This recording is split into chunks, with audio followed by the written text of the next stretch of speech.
నిర్వాసితుల ఉసురు పోసుకుంటూ పోలవరం కట్టాలనుకోవటం ధర్మం కాదన్నారు ఏపీ ప్రతిపక్ష నేత జగన్మోహన్ రెడ్డి. పోలవరానికి ఎవరూ వ్యతిరేకం కాదని, నిర్వాసితులను సంతృప్తి పరిచిన తరువాత నిర్మాణం చేపట్టాలని సూచించారు. ఆర్&ఆర్ ప్యాకేజీలు సక్రమంగా అందక పోలవరం నిర్వాసితుల ఆందోళనలు ఇప్పటికీ కొనసాగుతున్న విషయాన్ని ఆయన గుర్తు చేశారు. క్షేత్రస్థాయిలో పరిస్థితులు పూర్తి స్థాయిలో పరిశీలించేందుకు ప్రత్యేక కమిటీ వేయాలన్నారు. ఈ పోలవరం ప్రాజెక్టుకు సంబంధించి ముంపు గ్రామాలకు సంబంధించిన సమస్యలు అక్కడ నిజంగానే సమస్యలు ఉన్నాయన్న సంగతి మన అందరికీ తెలిసిన విషయమే. ప్రభుత్వం ఇస్తా ఉన్న ఆర్&ఆర్ ప్యాకేజ్ అందడం లేదు అన్న సంగతి కూడా అంతే వాస్తవం అధ్యక్ష.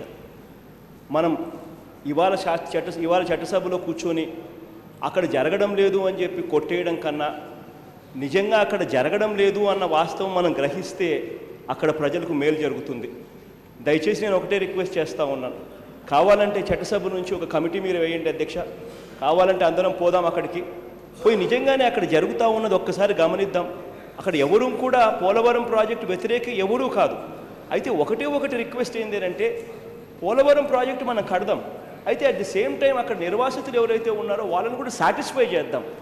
వాళ్ళ ఉసురు తగిలించుకుంటూ మనం పోలవరం ప్రాజెక్టు కట్టడం అన్నది ధర్మం కూడా కాదు. వాళ్ళని సాటిస్ఫై వాళ్ళకి ఏం చేయాలనో అవన్నీ సాటిస్ఫై చేస్తాము. సాటిస్ఫై చేస్తూనే పోలవరం ప్రాజెక్టు కట్టడం అన్నది ధర్మం.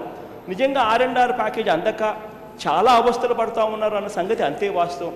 దాని మీద ధర్నాలు రోజు జరుగుతూ ఉన్నాయి, అక్కడ నిరాహార దీక్షలు రోజు జరుగుతూ ఉన్నాయి. దానికి సంబంధించి మా ఎమ్మెల్యే కూడా బాలరాజు కూడా అక్కడికి వెళ్ళి వాళ్ళకి సంఘీభావం కూడా ప్రకటించిన పరిస్థితులు కూడా చాలా కనిపిస్తూ ఉన్నాయి. దయచేసి నేను చెప్తాను, దీన్ని నెగిటివ్గా తీసుకోకుండా అక్కడికి వెళ్ళే కార్యక్రమం చేయండి.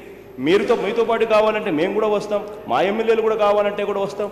వచ్చి అక్కడ ఏం జరుగుతూ ఉందో ఒకసారి మీ కళ్ళతో మీరు కూడా చూడండి. ఆర్&ఆర్ ప్యాకేజ్ మనం అనుకుంటా ఉన్నట్టుగా అక్కడ ఇవ్వడం లేదు.